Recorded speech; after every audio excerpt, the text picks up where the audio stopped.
Get started.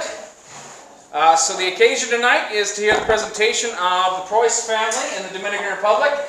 With us is the Reverend Dr. David Preuss. He graduated CTS, same seminary as Pastor Bakey and myself. He graduated in 2007. He went on to get his PhD from the St. Louis Seminary in historical theology, talking about the 17th century fathers. Right? He served a parish in Billings, Montana. And then from there you have taken the call to be a missionary and now serve in the Dominican Republic as a pastor, as a professor. What else? That's it. That's it? Okay. That's probably enough to keep you busy. He's here with his family. Also his brother, Pastor John Preuss of Trinity, is with us with his family as well. So, welcome. Thank you. Missionary Preuss. Thank you very much, Pastor Scheer. Well, it's a pleasure to be here. Thank you for having me. I've been looking forward to coming here. This is our final presentation. We kind of took a break after a while, but we've been all over the country, from Miami all through. I think we've traveled over 6,000 miles, and now finally we're here where we have family and we're getting some rest and relaxation. And so I'm looking forward to talking to you about our work in the Dominican Republic. We are the Preuss family in the Dominican Republic. Here's our family. Well, they're back here. You can get a better view, but we got Hans. Hans, raise your hand. Hans, Rebecca, Rolf. Oh, Rolf. Well, this is Rolf. Lena, Søren, Leif, Andreas, and, well, if you want to get a full headshot of our youngest Lars, he's over there. When we first took our call back in 2016 to be a missionary in Dominican Republic, we only had 6 kids. We were just one of those small families. And since then, God has added 2 to our number, these last 2, so we're very thankful for that. How many of you folks, what do you know about Dominican Republic? What comes to mind when you think of Dominican Republic? Baseball. Baseball, very good. That's very important, baseball. Actually, it's very important as you'll see, for my ministry as well. Dominican Republic is an island in the Caribbean Sea. It is this central, it's an island called Hispaniola. This is actually the island that Christopher Columbus discovered when he sailed the ocean blue in the year 1493. Wait. Oh, blue, 1492, right. He landed right here on the north, right here where my finger is.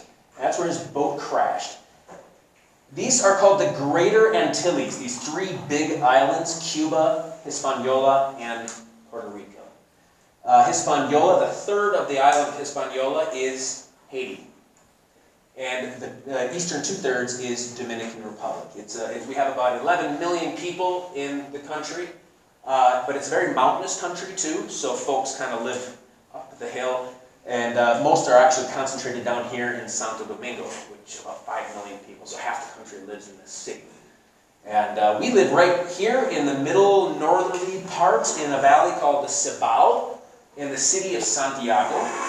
And the village where we work is called Palmar Arriba. You'll see things about that here in a little bit.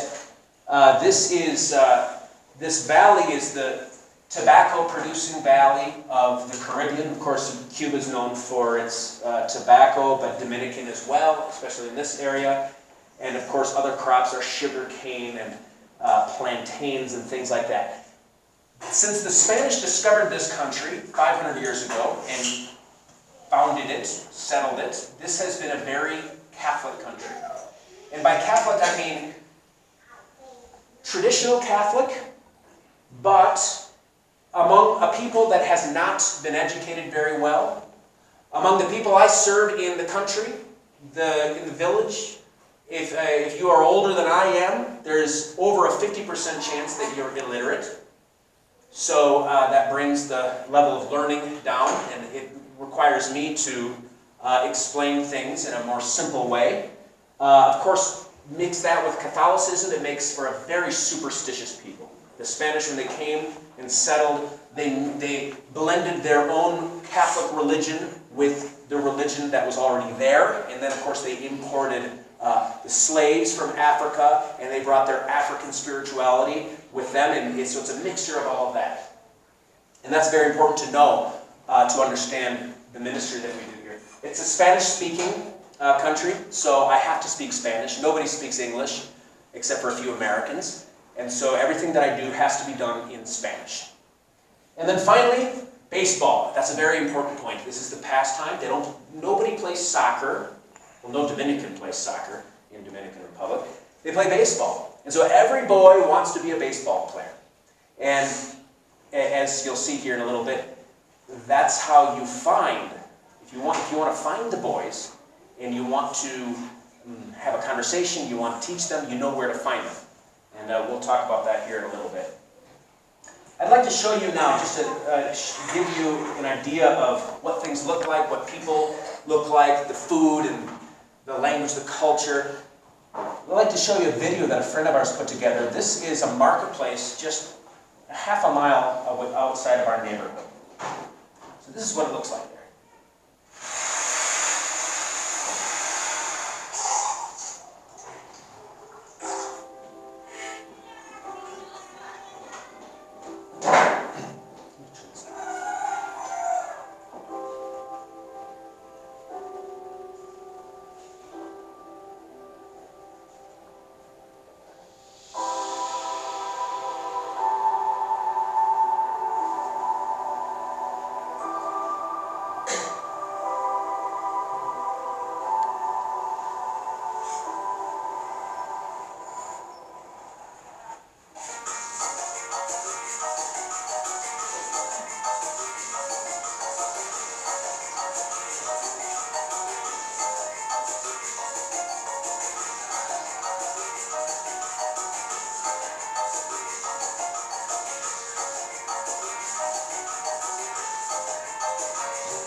That's just a nice presentation a friend of ours named Jana put together. I would now like to invite my wife up, Jenny, to give you some reflections from the home front.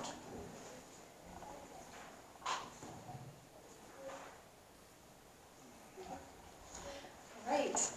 Good evening. So part of this presentation has been to share a little bit of what our life looks like from home. And so the older two boys, Hans and Rolf, and I have been kind of switching back and forth on this part of the program. But I'm going to be sharing with you tonight a little bit about what that looks like. So a typical day in the life of our family. We do have a housekeeper, and when we first arrived down in the Dominican Republic, we were approached by the mother of a member of our congregation. She was in need of a job, and she worked as a trabadora, or a housekeeper, and so we decided to hire her on as somebody who comes in and cleans Monday through Friday and cooks for us, and then she'll spend most of the day helping with the children and just enjoying, sitting in the front breeze and that in our home. And so we'll tell you more about her later. Our school day begins at 8 a.m. in the morning. We have online courses for the older children who are in high school, and then the younger children do various online, various homeschool curriculum. And then we have lunch at noon prepared by Fidelina during the weekday, Monday through Friday. This is a picture of the front of our church. So every Sunday at 8 a.m. we pull in here, and then Wednesday evenings as well, there's a Bible class there. So we spend a lot of time attending the church. Right there on the second floor is where our church sanctuary is. So it's school on the bottom, church is just this part of the second floor, and then the other side is the library of the seminary, and then the seminary is upstairs. We've been telling congregations that we visited more than once, or we're coming back kind of on a repeat visit. This is the home that they remember seeing. So we've been in this home for 5 years, and you can see that we have our guagua, our 12-passenger van there in the driveway. Everything is fenced in, so that protects us from like the neighborhood dogs or cows that are roaming the neighborhood and that. Our yard is pretty small, so we do have a fenced-in roof. And so the kids spend some time up there, especially in the evening. Once the sun has gone down, we'll go up on the roof and spend some time up there enjoying the city lights. And then this is our neighborhood colmado. So you saw in the video, that was an open air marketplace about a half mile from our house. But then every neighborhood typically has a small colmado or grocery store. And so this is where we can go to get fresh fruits and vegetables every day. And just another variation, you can see some of the root vegetables, the yucca, the potato, garlic, cucumber, bananas. And then here we like to feature the milk because we're such big milk drinkers. I was just talking with my sister-in-law how before we left for the Dominican Republic, our kids were going through about a gallon of milk a day.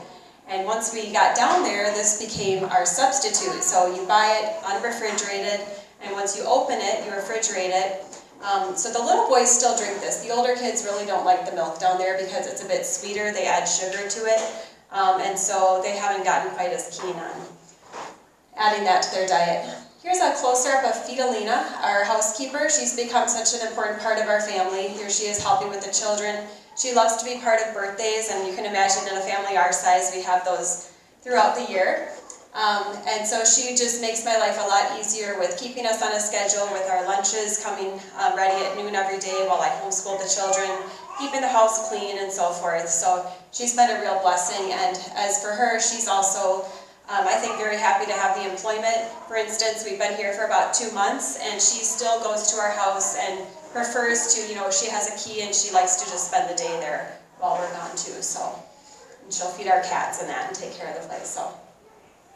Almuerzo is the way you say lunch in Spanish. So this is a picture of what our typical noonday lunch looks like. You see some potatoes and chicken, rice, and then the fresh avocado, mango. Typically we'll have habichuelas or beans with this as well.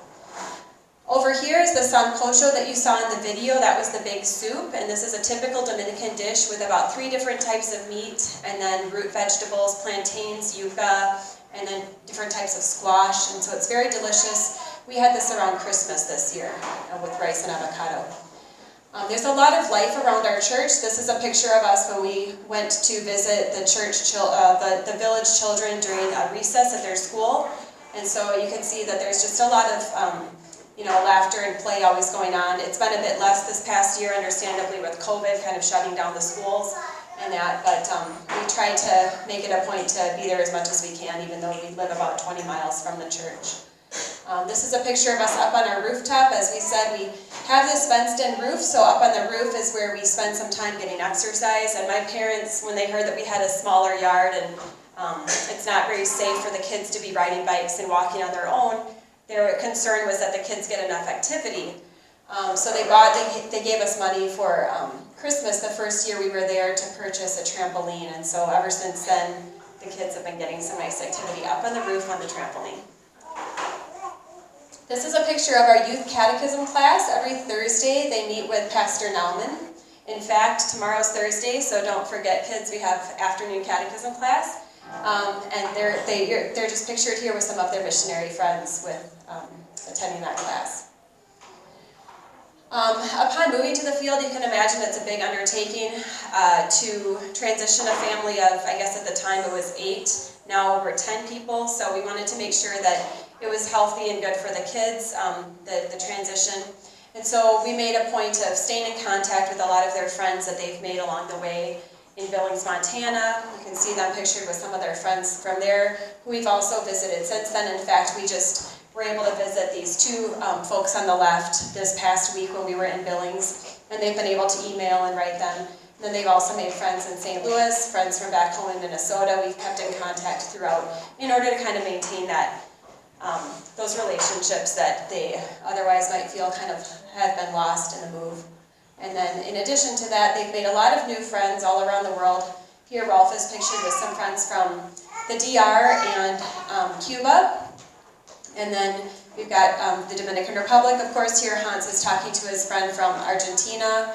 We've got friends from Venezuela down to the left, and then all over the island, as well as Chile, so and other parts of the United States. So life has gone on. That's just a little glimpse of what our life looks like as a family of 10 on the mission field. And I'll turn it over to David now to share more about what his work is.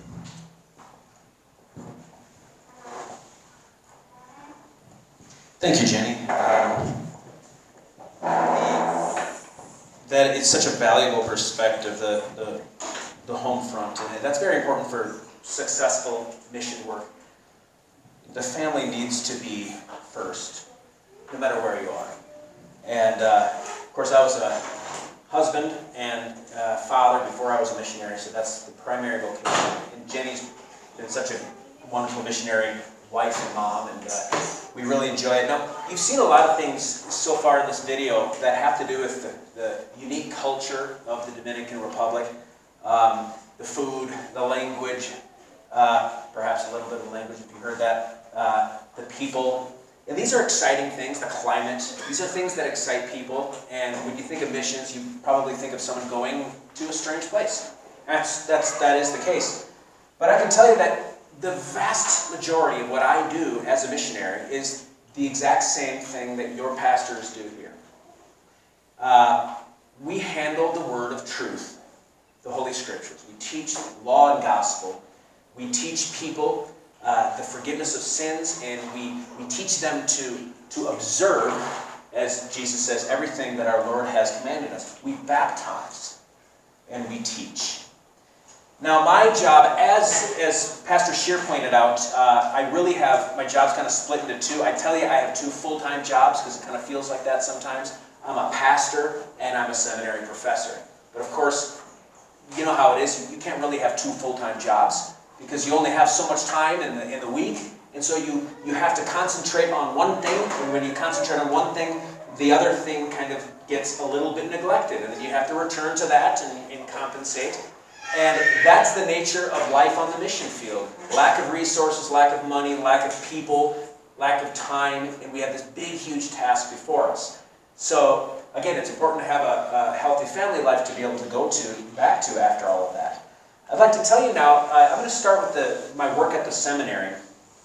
The seminary is, it's really interesting. We started it about 4 years ago.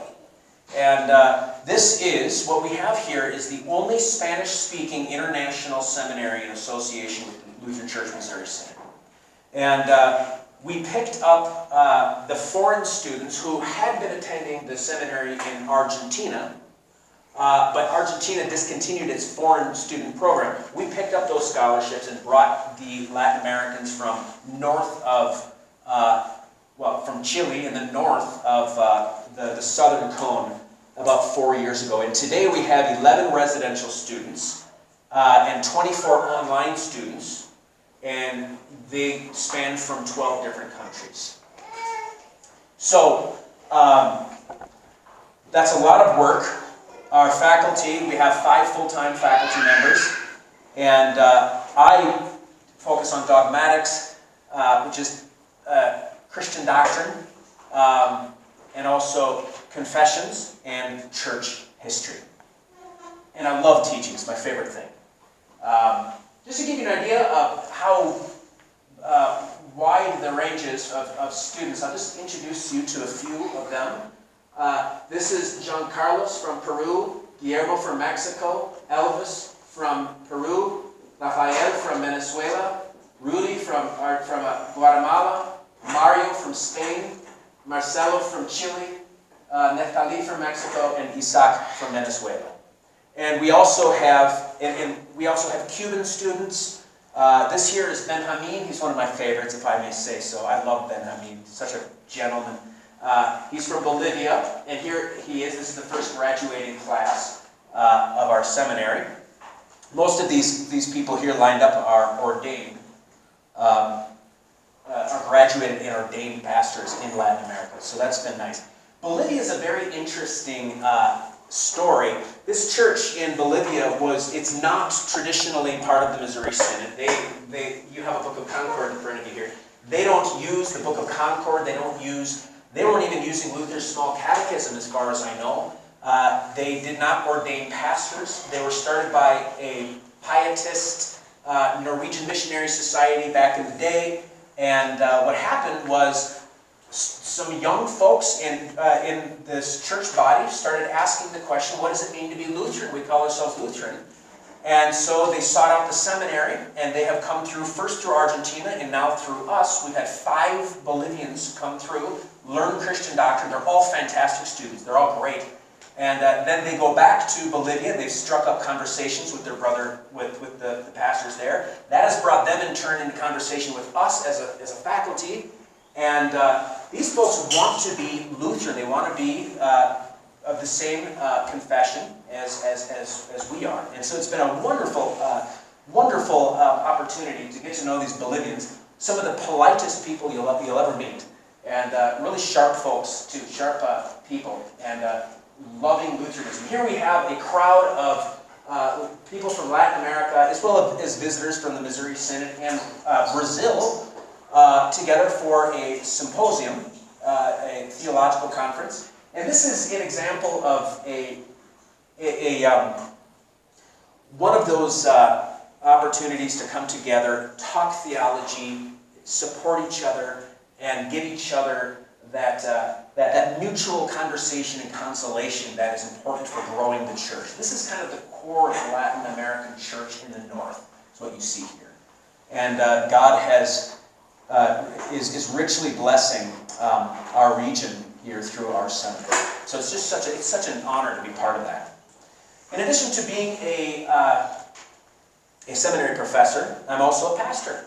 And we have a church in Palomar, which is about, Jenny said 20 miles, about 20 minutes from where we live in Santiago.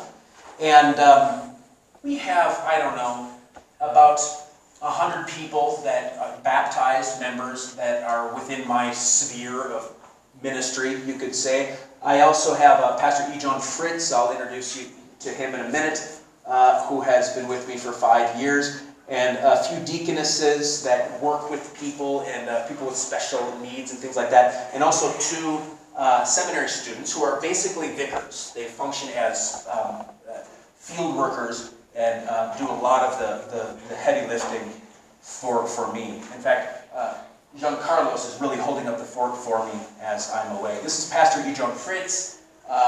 This is at the beginning of COVID when they were shutting everything down, and he's from Haiti, and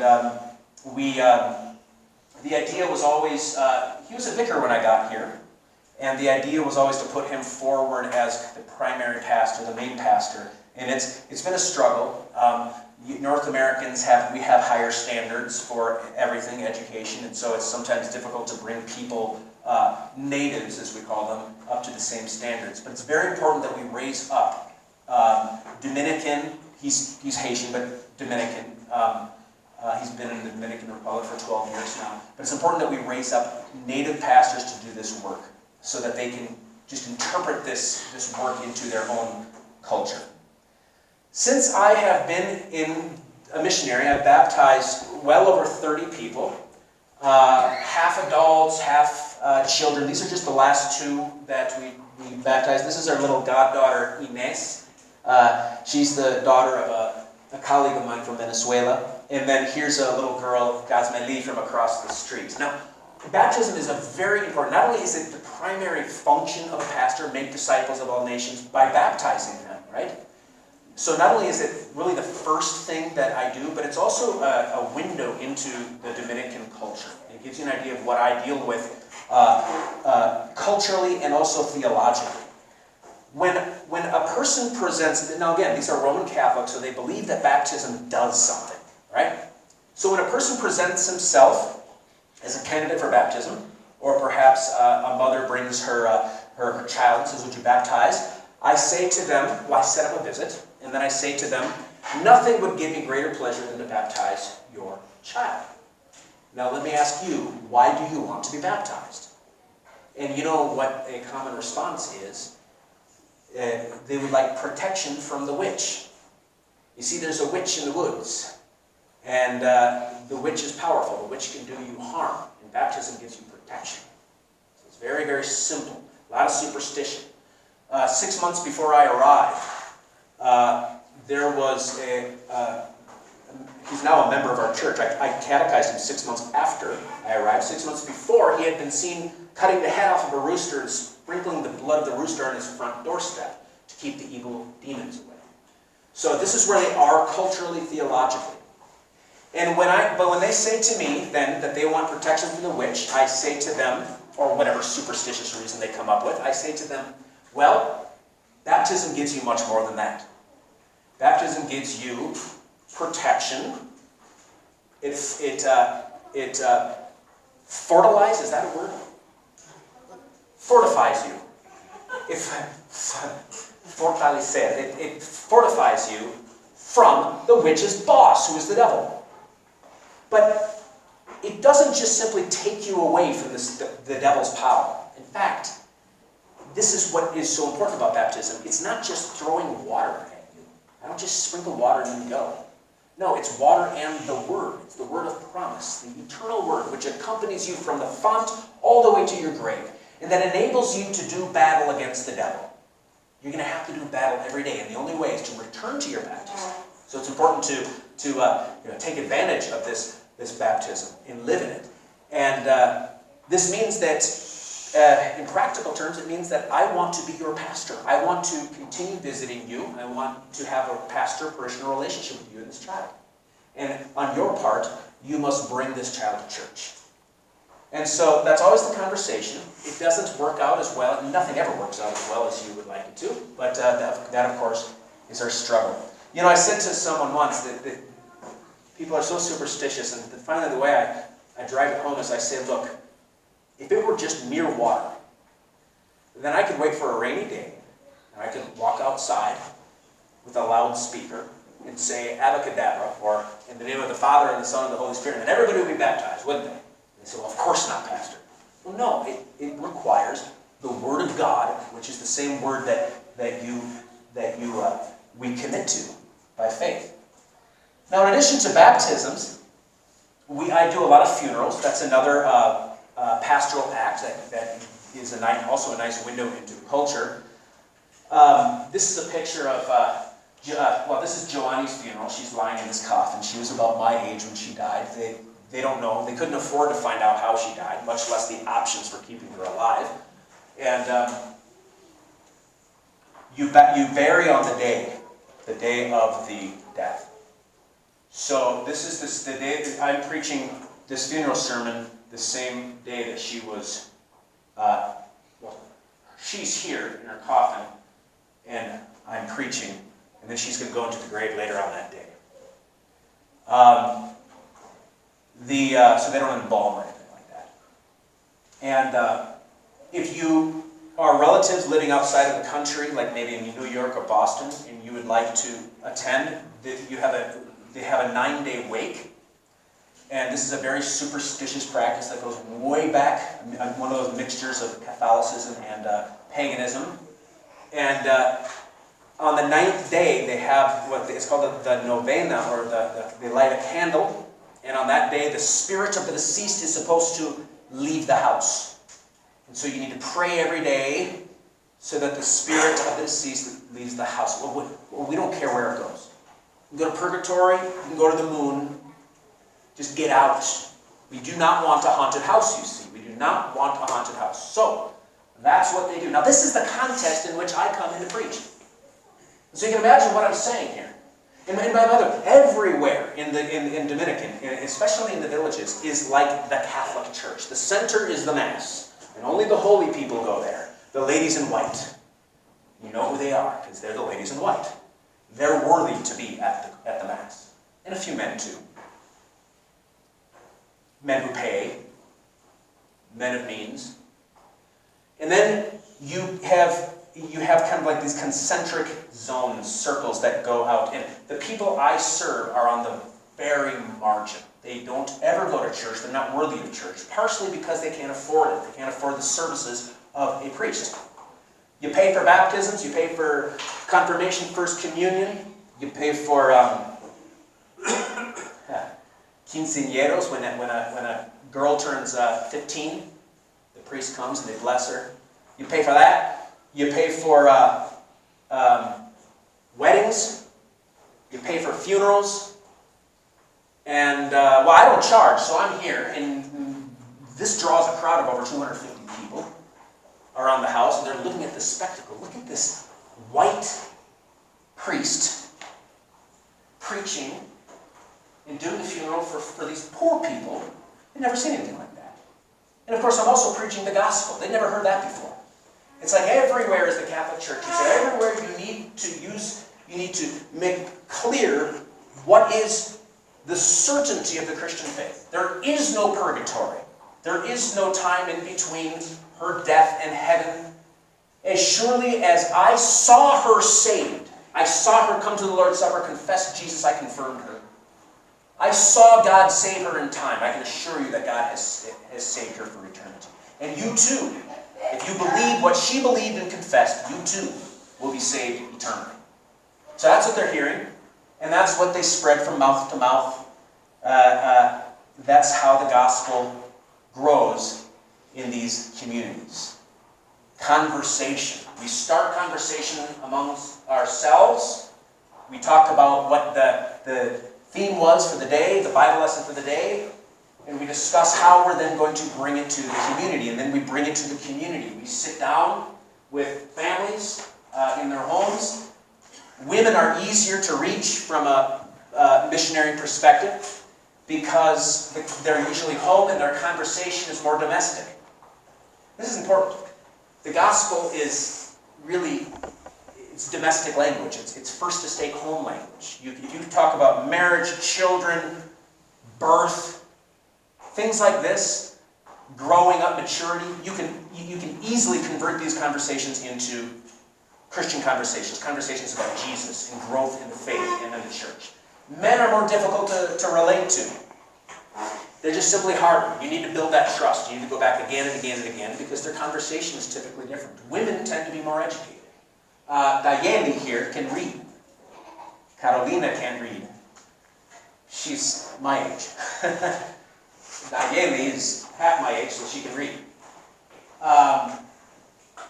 Men are not as able to read because they're not interested in books. They're interested in baseball and mechanics, motors and things like that. This is not always necessary.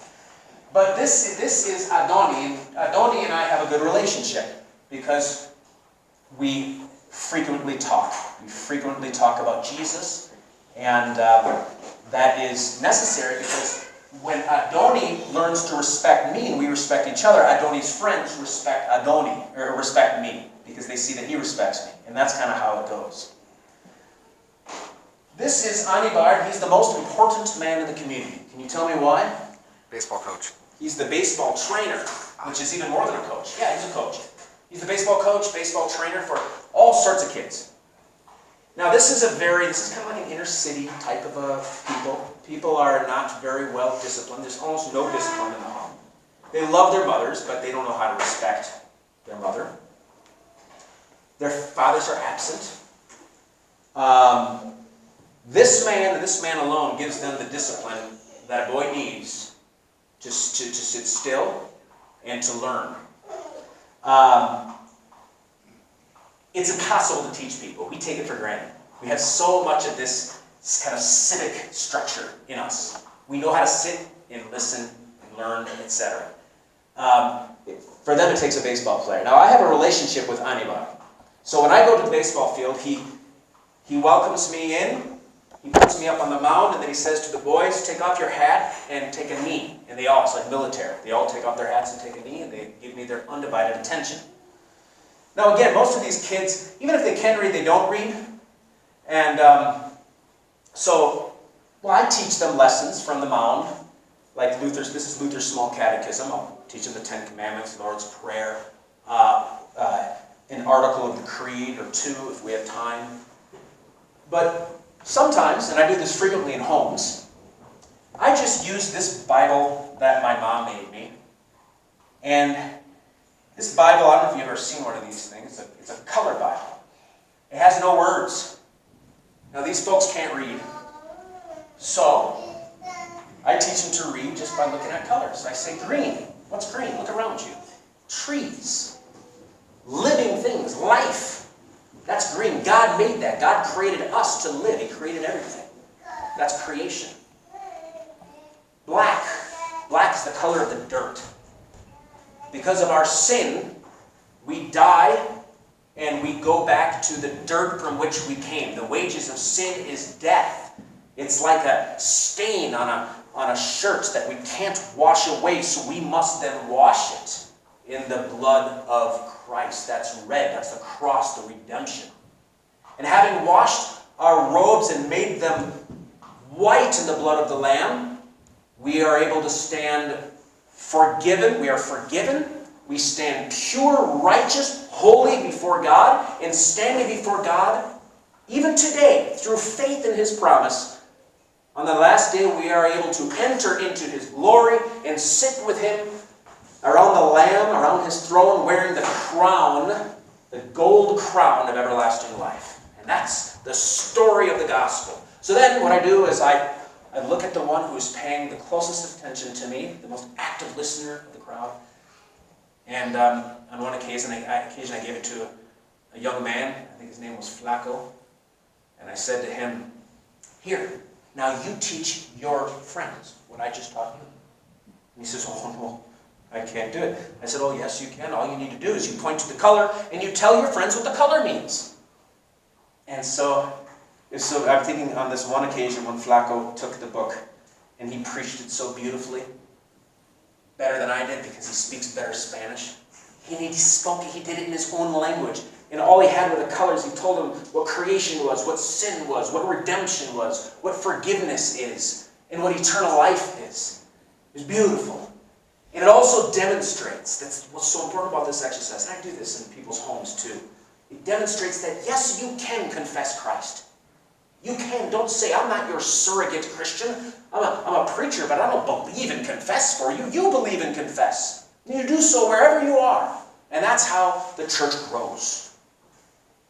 That's how the Holy Spirit makes His church beautiful. And that's what He's doing for us in Palmar, in the Dominican Republic. We've had Bible classes on Wednesday evenings.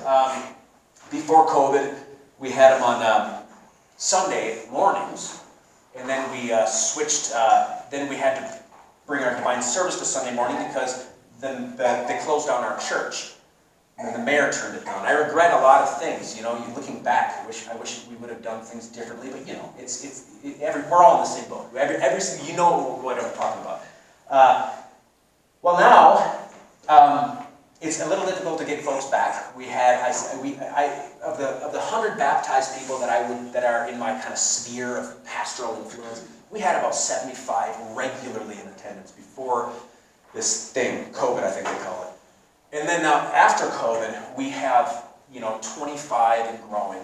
And a lot of it's because of schedule changes, habit changes, and it just has required us to go into the community like never before, which has actually really been a nice blessing.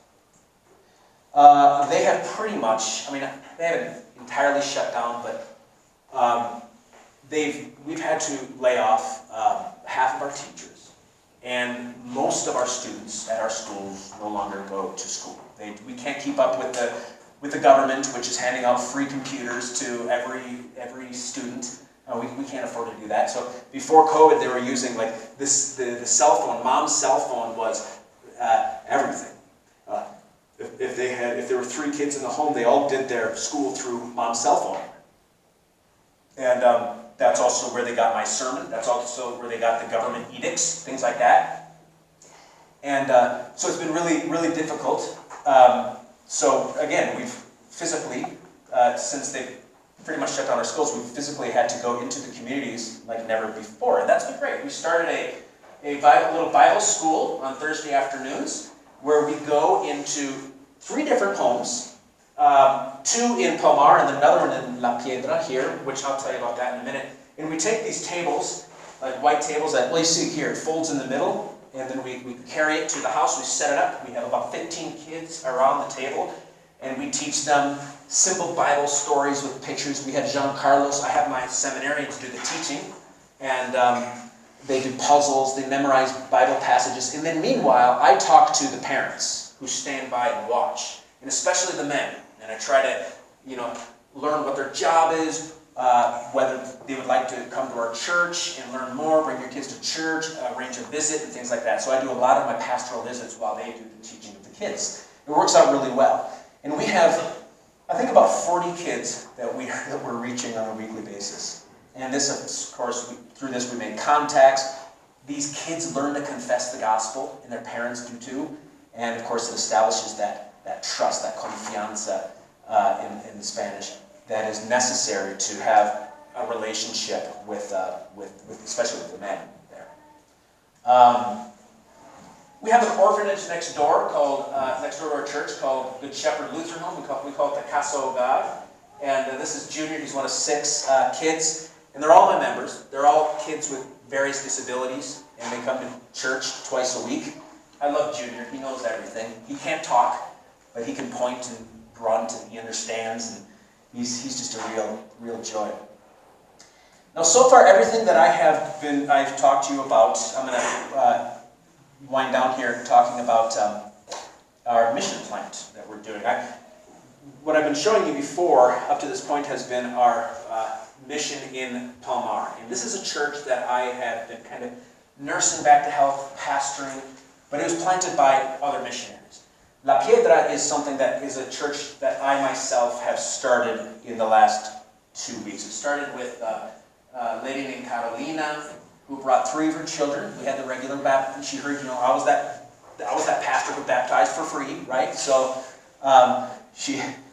we had that regular baptism conversation, and I agreed to go to her house and start a Bible study on Monday evenings. Now, she could not come to our church in Palmar on Wednesday evenings. This was pre-COVID, because it's a really dangerous area. There are no lights, it's black at night, and there's a lot of crime. So I go there, and then I get back before dark. And these classes, over a few months, led to 11 baptisms on March 20th, 2020. You know what happened that month? Is when they shut down everything. So, when they shut everything down, things in Palmar, a lot of things stopped. People stopped coming to church. And it was difficult to get into people's homes too, for a while. But never here. They said, no, Pastor, you come out. And so I continue to go out there regularly with the same consistency as before, and working around people's work schedules, changing times. But I was able to meet a lot of people. We have people from 4 different houses in La Piedra. And by the way, a house is really 10 houses. It's a family with everybody's relatives living there. Probably an average of 45 people per house. Where I'm serving, and I really think that over the next few months, we could have 30 people confirmed in membership. I offer First Communion classes. Here's what I do. This is a poster. It just says First Communion. And because they understand this language. They know that First Communion requires a class and a commitment, and it leads to membership. So I simply ask here, have you ever desired to receive communion and become a member of a church but never had the opportunity? And yes, that's exactly where they are. Many of these people would love to have been members of a church, but they just never were able to. They were really never worthy. So I put my number down here. It just says First Communion, and it's torn here, and you just laminated on the laminated line. You just tear it off, and you call pastor. We arrange a time to have the class. The problem, of course, is that we need a single place and time to do it. A church building would be really nice. So that's what we're working on right now. This is Nadies. She owns this property. She's the matriarch of all this family. This is her son's house. And then right here is a church that she donated. This is about 1/10 of her property that she donated to an evangelical church that was passing through about 14 years ago. And then the pastor up and left 3 years ago, and he took the deed to this building with him, which was on her property. And so we're kind of in this dilemma where we need to get this deed back so we can finish construction on this building. This is Nadies again. And then we can have regular church services there. But I tell them, church is not the building, as wonderful as that will be once God makes that possible. It's the people. It's the people, the sheep who hear the voice of the shepherd. The people gathered around, the believers in Christ gathered around his word. And meanwhile, they insist on having baptisms in Palmar, where there's a church building. So I drive over there and I pick them up for various services. This is the baptism of little Pedro. And these are the first 2 members, or baptisms of mine from La Piedra.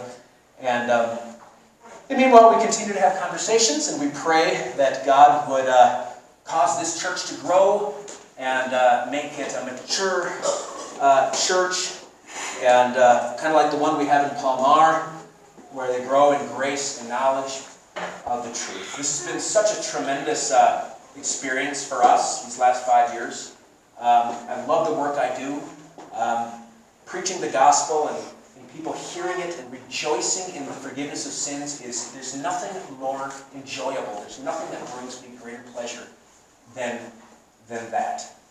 And what I would like to do, well, I'll just tell you one last thing before we close here. I am happy to go, willing to go abroad and do this work. We can't all go. Some of us have to stay. And so it's important that when we look at missions, that we look at the missionary as someone who's doing what you yourself desire. As much as you love the gospel, the forgiveness of sins, the gospel which is for sinners, we love the gospel that is for all sinners. And so I'm happy to go, and I appreciate all of your prayers here and support. I can't do it without your support, without the church praying for us. So thank you. We're going to close right now, our family, by singing the Nunc Dimittis. This is what we sing every Sunday after we receive the Lord's Supper. Ahora, Señor, decides a tu siervo en paz, conforme a tu palabra, porque mis ojos han visto tu salvación, la que has destinado para todas las naciones, Ella es la luz que alumbra al mundo entero y llena de gloria su pueblo escogido. Gloria sea al Padre, al Hijo y al Espíritu Santo, como era al principio, es ahora y será para siempre. Amén. Muchas gracias.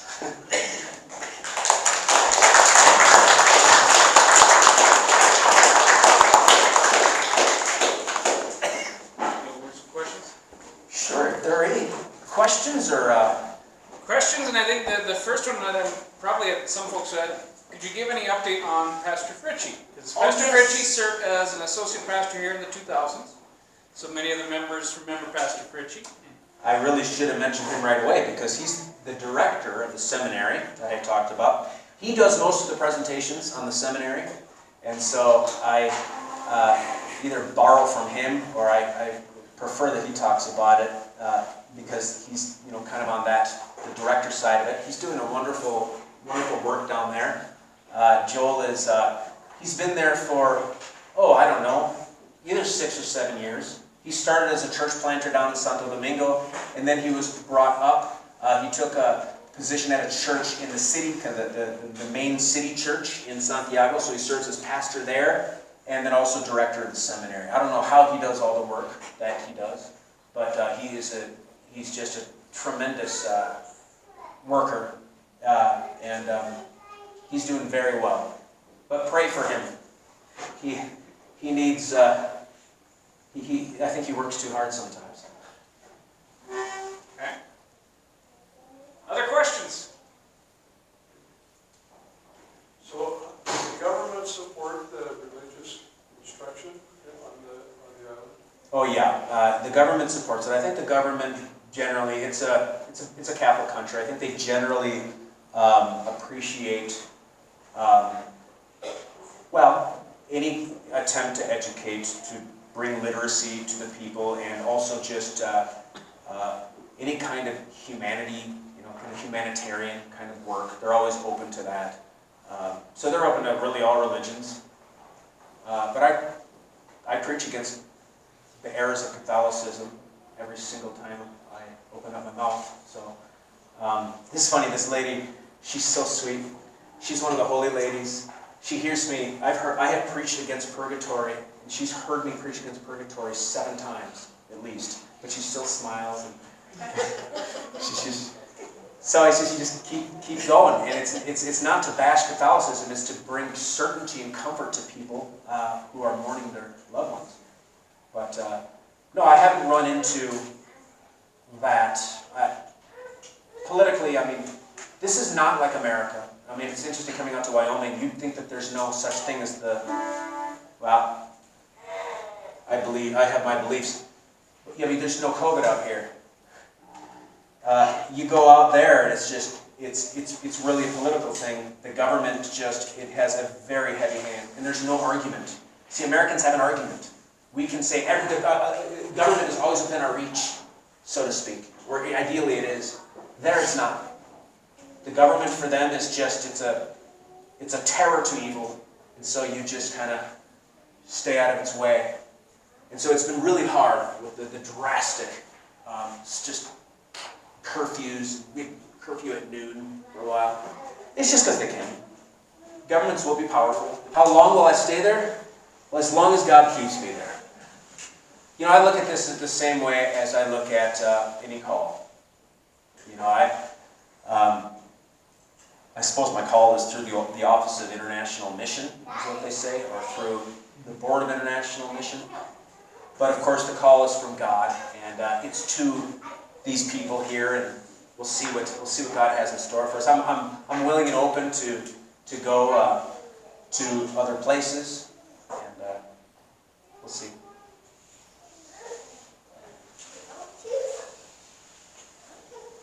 Anything else, last chance. So are you, in regards to the education of your children, are you getting adequate education in your view? It sounds like pretty much it's all online education. Are you connected with the education in the U.S.? Yeah, somewhat. I'm going to let my wife talk about that a little bit. We've had our kids in international school for the last year and a half, and with COVID, they went online. And so actually, the way they did that was they had 8 to 12 Zoom classes for the kids Monday through Friday. And so it worked for a while for the older kids, for the younger ones, it just didn't work. And I think people in the U.S. understand this year has been tough on them. So we're moving to a different approach this next year, going back to homeschool online with a combination of like Wittenberg Academy and a couple other places that can help us to do that. So, Yeah, the one thing. Yeah, and it's been a real challenge. We've been to the Ministry of Education down in the Capitol, I think, 4 times, to no avail. It's just Spanish bureaucracy. It's a mess. And it's even worse in these third world countries because, just to give you an idea, I have members in there, what they do for 8 hours a day at a factory is they put a dark tobacco leaf, they have tobacco leaves mixed and they separate, they put the dark over here and the lighter over here. Same exact thing all day long, every single day, no variety. So imagine that. It's like assembly line, but it's just, that's what the bureaucrats are too. They do the same paperwork every day. And so one office does one thing, and then they shift it to another office that does one thing, to another office. So it's impossible to work with these folks within a 24-hour, well, a 12-hour day, business hours. So that's been a real difficult thing. One thing we're happy about, and we would like to really concentrate on more, is our kids' Spanish. We're happy that they've had this opportunity to learn Spanish, and we're encouraging them to keep that up. We believe that's a really important, aspect of education. Now, does Senate take care of all your expenses, or how does that kind of is handled? Yeah, well, Synod, it's an interesting question.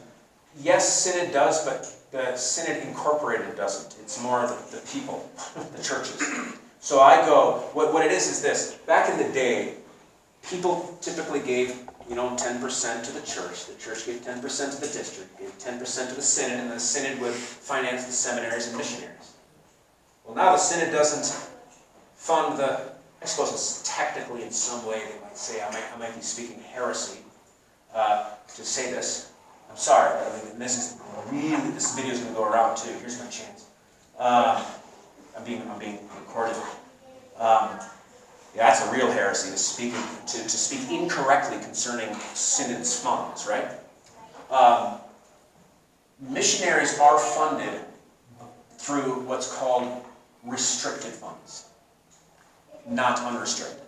In those restricted funds, I need to raise them myself. So, all of the money that is given to the Missouri Synod in my name as a missionary goes to my account. It goes to sustain me and keep me on the field. And the Missouri Synod Mission Advancement, Missouri Synod does have a mechanism. They have an office called, Mission Advancement, and they kind of facilitate all of this.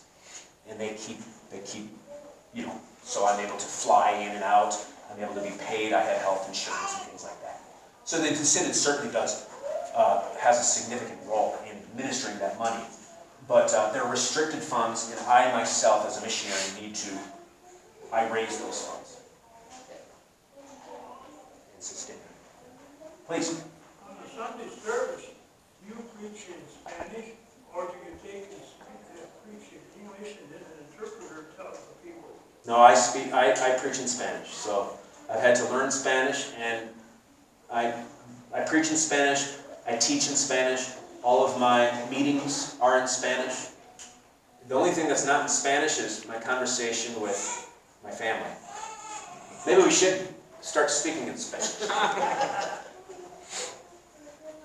¿Qué piensa? No, you. I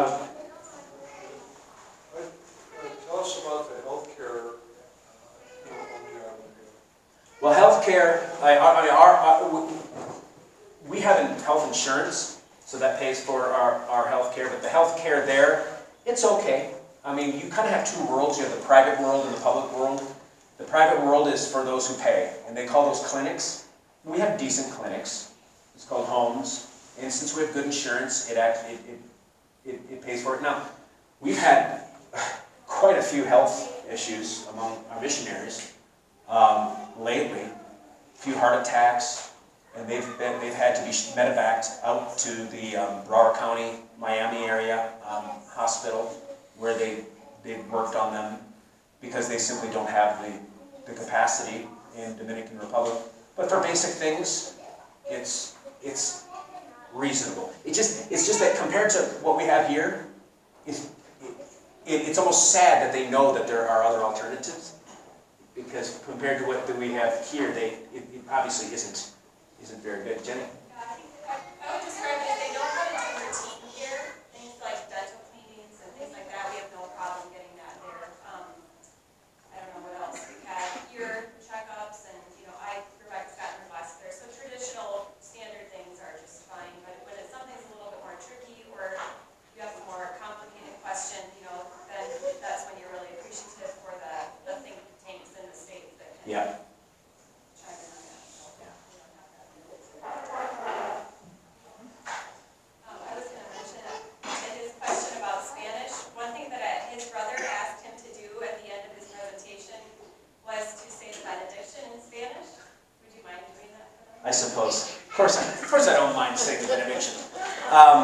Before I stop though, if you would like just to see some things, we have a little poster board over here that tells some stories, and then these are prayer cards and things like that give information about us and how to support if you would like to do that. And you can just, this is pretty easy. I'll leave some for the congregation too, so for others. Very good. And maybe I should give some to you too, John. Yeah. Okay. I'm going to say the benediction in Spanish. El Señor le bendiga y les guarde. El Señor haga resplandecer su rostro sobre ti y tenga misericordia de ti. El Señor vuelva su rostro hacia ti y te conceda la paz. Amén. All right. Thank you, Pastor Forrest.